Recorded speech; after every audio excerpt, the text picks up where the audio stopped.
안녕하세요. 반갑습니다. 활자로 된 다양한 컨텐츠를 읽어주는 세이렌입니다. 읽어주는 세이렌의 첫 낭독 작품은 진 웹스터의 키다리 아저씨입니다.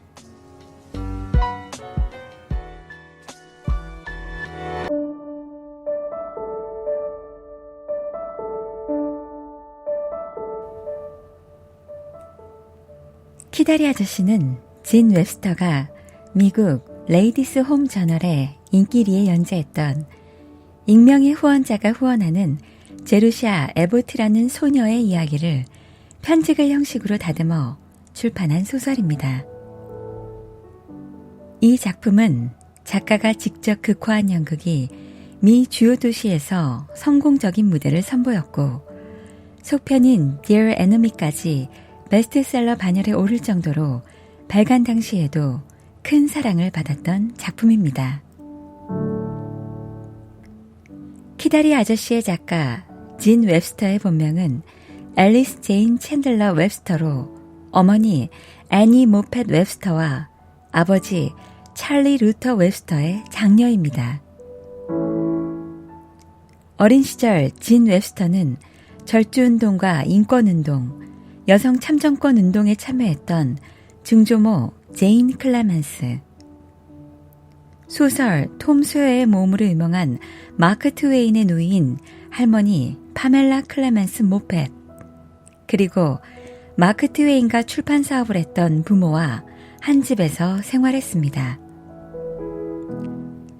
가풍의 영향을 받아 자연스럽게 정치적, 종교적 이슈에 관심이 많았던 진 웹스터는 대학 졸업 후에 다양한 사회활동을 하면서 여러 편의 글을 쓰고 대중의 사랑을 받았습니다. 가장 유명한 작품이 진 웹스터의 작품 중 한국에서 유일하게 번역본이 있는 키다리 아저씨인데요. 작가의 대학 생활과 고어원의 후원인으로서의 작가의 경험이 작가가 직접 그린 익살스러운 사파와 함께 잘 어우러진 정말 매력적인 작품입니다. 발간 당시도 히트작이었던 소설 키다리 아저씨는 연극, 영화, 애니메이션 등 다양한 컨텐츠로 제작될 만큼 오랫동안 독자들로부터 사랑받아온 작품이다 보니 여러 판본으로 출판되고 있습니다. 그 중에서도 알도, 건피 아저씨 시리즈 등 존 버닝햄의 작품 외에도 여러 어린이 책을 쉽고 친근한 문체로 번역했던 역자인 이주령 씨가 번역한 2003년도 시공출판사 판본으로 이 작품을 소개해 드리겠습니다.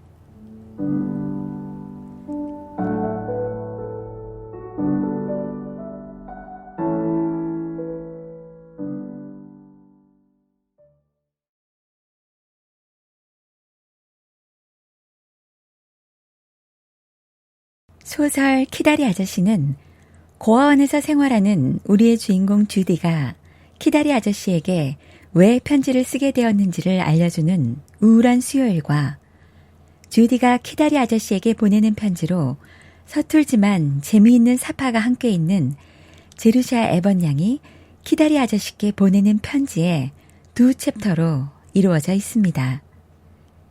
개인적으로 키다리 아저씨의 사파를 정말 좋아해서 사파 위주로 낭독을 구성해 보았습니다. 첫 챕터인 우울한 수요일을 읽겠습니다.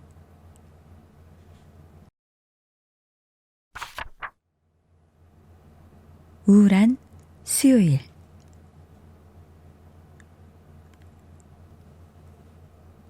매달 첫 번째 수요일은 아주 끔찍한 날이었다.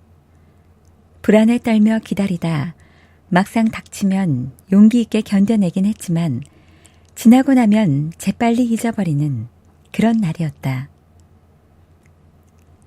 바닥이란 바닥은 얼룩 하나 없어야 했고 의자에는 티끌 한 점 나오지 않게 청소해야 했으며 침대도 주름 하나 없이 매끈하게 펴놓아야 했다. 또 잠시도 가만히 있지 않는 97명의 어린 고아들을 말끔히 씻기고 머리를 빗긴 다음 새로 풀을 먹인 옷을 입혀야 했다. 그러고 나면 97명 모두는 예의 바르게 행동할 것과 평의원님이 물을 때에는 예, 선생님, 아닙니다, 선생님 이라고 대답하라는 말을 귀가 따갑도록 들어야 했다. 무척 힘겨운 날이었다. 제루샤 에벗은 고아원에서 가장 나이가 많았기 때문에 힘든 일을 도맡아야만 했다. 이달의 첫 수요일도 이제 여느 때와 다름없이 그럭저럭 끝나가고 있었다. 제루샤는 고아원을 방문한 손님들에게 대접할 샌드위치를 만들고 나서 맡은 일을 마무리하기 위해 1층으로 올라갔다. 제루샤가 맡고 있는 방은 F실이었다. 거기에는 4살부터 7살까지 11명의 꼬마들이 사용하는 작은 침대가 나란히 놓여 있었다. 제루샤는 아이들을 불러 모아 구겨진 옷을 똑바로 펴주고 코를 말끔히 닦아주었다. 그리고 나서 빵과 우유와 자두 푸딩이 나오는 30분 동안의 즐거운 식사를 위해 줄을 세워 식당으로 보냈다. 제루샤는 창가 의자에 풀썩 주저앉아 지끈거리는 관자놀이를 차가운 유리창에 갖다 대었다. 제루샤는 그날 새벽 5시부터 이 사람 저 사람이 시키는 일을 하느라 줄곧 서 있었는데다가 신경이 곤두선 원장이 야단을 치고 재촉을 해댔기 때문에 지칠 대로 지쳐 있었다. 리펫 원장은 평의원들과 여자 시찰위원들을 대할 때는 차분하고 점잖은 척했지만 보통 때에는 아주 딴판이었다. 제루샤는 창 너머로 얼어붙은 잔디밭을 바라보다가 고어원을 쭉 둘러싸고 있는 쇠울타리 너머 커다란 저택들이 흩어져 있는 언덕 쪽으로 천천히 눈길을 돌렸다. 앙상한 나무들 사이로 우뚝 솟아오른 마을의 뾰족탑이 보였다. 힘겨운 하루가 끝났다. 적어도 제루샤가 생각하기로는 아주 무사히 마쳤다. 평의원들과 시찰위원들은 고아원을 둘러본 뒤 차를 마시며 보고서를 읽었다. 그리고 이제 행복한 가정으로 돌아가려고 서두르고 있는 것이다. 앞으로 한 달 동안은 이 귀찮은 고아들에 대해서 깨끗이 잊어버리고 지낼 것이다. 제루샤는 몸을 앞으로 내밀고는 부러운 눈으로 고아원 문을 빠져나가는 마차와 자동차 행렬을 신기한 듯이 바라보고 있었다. 제루샤는 마차에 올라타고 언덕에 있는 저택으로 가는 상상을 했다. 모피코트를 입고 깃털 장식을 단 벨벳 모자를 쓴 채 의자에 기대어 앉아 운전사에게 태연하게 집으로 라고 명령하는 자신을 상상해 보았다. 그러나 상상의 그림은 저택의 현관에 이르자 뿌옇게 흐려졌다. 제루샤는 상상력이 풍부했다. 조심하지 않으면 그 상상력 때문에 말썽을 일으키게 될 거라고 리펫 원장이 꾸짖을 정도였다. 그러나 그 뛰어난 상상력도 제루샤가 들어가 보고 싶은 집에 현관을 넘어서진 못했다. 열정적이고 모험심이 많은 소녀 제루샤는 가엾게도 17살이 되도록 평범한 가정집에 한 번도 들어가 본 적이 없었다. 그래서 고아들과는 전혀 거리가 먼 다른 사람들의 생활을 상상할 수가 없었던 것이다. 제루샤 에벗 사무실에서 자고 있어. 빨리 가보는 게 좋을 거야. 성가대원인 토미 딜런이 노래를 부르며 계단을 올라와 복도를 따라 걸어왔다. 토미가 가까이 다가올수록 노랫소리는 점점 더 크게 들려왔다. 제루샤는 힘겹게 창문에서 몸을 떼고는 다시 고달픈 현실로 되돌아왔다. 누가 날 찾아? 제루샤는 걱정스러운 목소리로 토미의 노래를 가로막았다. 사무실에서 리펫 원장님이 화가 많이 난 것 같아. 아멘.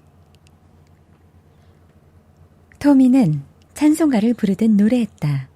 그러나 일부러 약 올리려고 그러는 것 같지는 않았다. 토미는 말을 안 듣는 아이였지만 뭔가 실수를 해서 화가 난 원장에게 불려가게 된 누나를 동정하고 있었던 것이다.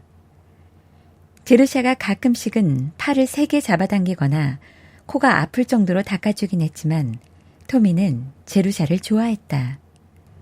제루샤는 아무 말 없이 굳은 얼굴로 방에서 나왔다. 무슨 잘못을 했는지 곰곰이 생각해 보았다. 샌드위치가 너무 두꺼웠나? 후드 케이크에 후드 껍데기가 들어갔나? 여자 시차리원이 수지 호선의 양말에 구멍이 난 걸 본 걸까?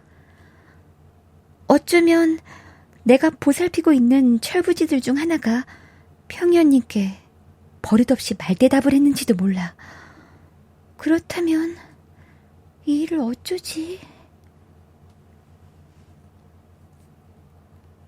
기다란 1층 복도에는 아직 불이 켜져 있지 않았다. 제루샤가 아래층으로 내려왔을 때 마지막으로 남아있던 평의원이 차를 타러 가려고 문을 막 나서고 있었다. 언뜻 본 모습으로는 키가 아주 크다는 인상만 받았을 뿐이었다. 그 사람은 대기하고 있던 자동차를 향해 손을 흔들었다. 자동차가 곧바로 시동을 걸고 오자 그 불빛 때문에 벽에 그 사람의 그림자가 선명하게 드러났다. 바닥에서부터 벽에 걸친 그 그림자는 팔과 다리가 길게 늘어나서 마치 커다란 장린검이 같아 보였다. 제루샤는 잔뜩 찌푸렸던 얼굴을 펴고 웃음을 터뜨렸다. 본래 쾌활한 성격이어서 대수롭지 않은 일에도 곧잘 웃음을 터뜨리는 제루샤였지만 어렵게만 생각했던 평의원에게서 이렇게 재미있는 것을 발견하게 되리라고는 생각지도 못했던 것이다. 한결 기분이 좋아진 제루샤는 사무실로 가서 웃는 얼굴로 원장을 대했다. 놀랍게도 원장은 웃는 얼굴은 아니었지만 제법 상냥한 태도로 맞아주었다. 얼굴 표정도 손님들을 대할 때처럼 즐거워 보였다. 앉아라, 제루샤. 너한테 할 말이 있어. 제루샤는 바로 옆에 있는 의자에 앉아 숨을 죽인 채 기다렸다. 자동차 한 대가 창문으로 불빛을 비추며 지나가자 원장은 그쪽을 힐끗 쳐다보았다. 지금 막 나가신 분 보았니? 뒷모습만 봤어요. 그분은 평의원님들 중 가장 부자이신데 우리 고원을 위해 많은 돈을 기부하셨어. 그분의 이름은 밝힐 수가 없다. 이름이 알려지는 걸 원하지 않으시거든. 제루샤는 눈이 휘둥그레졌다. 아직까지 한 번도 사무실에 불려와 원장에게 평의원들에 대한 이야기를 들어본 적이 없었기 때문이다. 그분은 우리 고원에 있는 남자아이들 몇 명을 도와주셨어. 찰스 벤턴이나 헨리 프레이즈는 너도 알지? 그 애들 둘 다 그분의 도움으로 대학을 졸업했지. 그 애들은 열심히 공부해서 성공했으니 그분이 베풀어 주신 은혜에 보답을 한 셈이지. 그분은 그 이상은 바라지 않으시니까. 그분은 지금까지는 남자아이들만 도와주셨어. 내가 아무리 말씀드려도 여자아이들에겐 조금도 관심을 보이지 않으셨단다. 여자아이들을 싫어하시는 모양이야. 그러시군요. 제루샤는 이쯤에서 무슨 말이라도 해야 할 것 같아 작은 목소리로 대답했다. 오늘 정기회의에서 네 장래 문제를 의논했다. 리펫 원장은 잠시 말을 멈추더니 다시 느릿느릿 조용하게 말을 이었다. 제루샤는 잔뜩 긴장한 채로 다음 말을 기다렸다. 16살이 되면 우리 고아원을 나가게 되어 있다는 건 너도 잘 알 거야. 네 경우는 예외였지. 너는 학교를 14살에 졸업했지만 공부를 아주 잘했기 때문에 마을에 있는 고등학교에 가게 된 거야. 행실은 그리 좋은 편이 아니었지만 말이다. 이제 곧 고등학교도 졸업할 테니 우리 고원으로선 더 이상 너를 돌봐줄 책임이 없어. 사실 너는 남들보다 2년이나 더 있었잖니?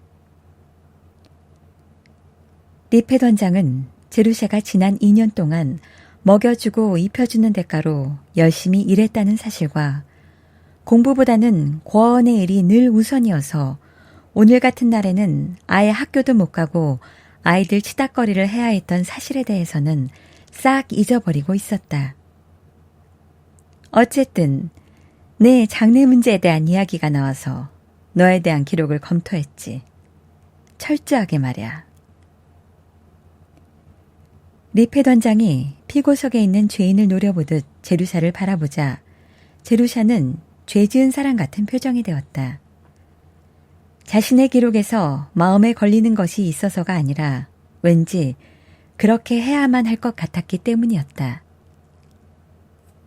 물론 너 같은 처지에 있는 아이한테는 일자리를 마련해 주는 게 보통이지만 너는 공부를 잘하는 데다가 특히 작문 실력이 뛰어나더구나.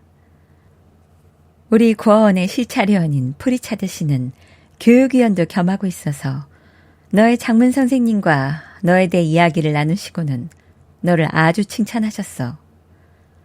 네가 쓴 우울한 수요일이란 작문까지 큰 소리로 읽어주셨지. 제루샤는 이번에는 정말 죄를 지은 사람의 얼굴이 되었다.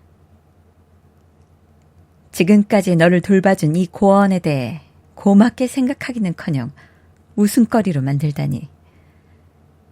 그래도 그 글이 재밌었기에 망정이지 그렇지 않았더라면 너를 가만두지 않았을 거야.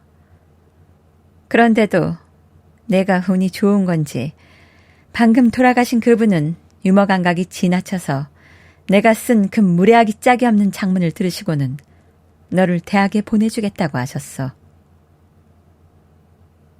저를 대학에요? 제루샤는 눈이 휘둥그레졌다. 리페던장은 고개를 끄덕였다. 그분은 나하고 몇 가지 조건에 대해 의논하느라고 늦게까지 남아 계셨는데 그 조건도 특별한 것이었어. 그분은 좀 별난 분이신 모양이다. 아무튼 그분은 네가 창의력이 있다고 생각하시고 너를 장차 작가로 키우겠다고 하셨어. 작가라고요? 제루샤는 멍해져서 리페던장이 한 말을 되풀이할 수밖에 없었다. 그건 그분의 희망이고 앞으로 어떻게 될지는 두고 봐야 알겠지. 그분은 돈이라고는 가져본 적이 없는 너한테 지나칠 정도로 많은 돈을 주시겠다고 하셨어. 어찌나 세밀하게 계획을 세워놓으셨는지 내가 나설 필요도 없었지. 너는 이번 여름까지는 여기에서 지내게 될 거야. 그리고 내 진학 준비는 친절하게도 프리차드 씨가 맡아주겠다고 하셨어. 기숙사비와 수업료는 직접 대학에 내실 거고 대학에 다니는 4년 동안 너한테 매달 35달러씩 용돈을 주겠다고 하셨어. 그 정도 용돈이면 다른 학생들한테 뒤지진 않을 거다. 그 돈은 한 달에 한 번 그분의 비서가 보내줄 거야. 그 대신 너는 그 보답으로 한 달에 한 번씩 편지를 써야 한다. 편지에다 돈을 보내주셔서 감사하다는 말 따위를 적어선 안 돼. 그분은 그런 말 듣는 걸 좋아하지 않으시니까. 공부는 잘 되고 있는지 또 어떻게 생활하고 있는지 등을 자세히 쓰면 돼. 너희 부모님께 편지를 보낸다고 생각하고 말이야. 이름은 존 스미스 씨라고 쓰면 되고 편지는 그분의 비서 앞으로 보내야 한다.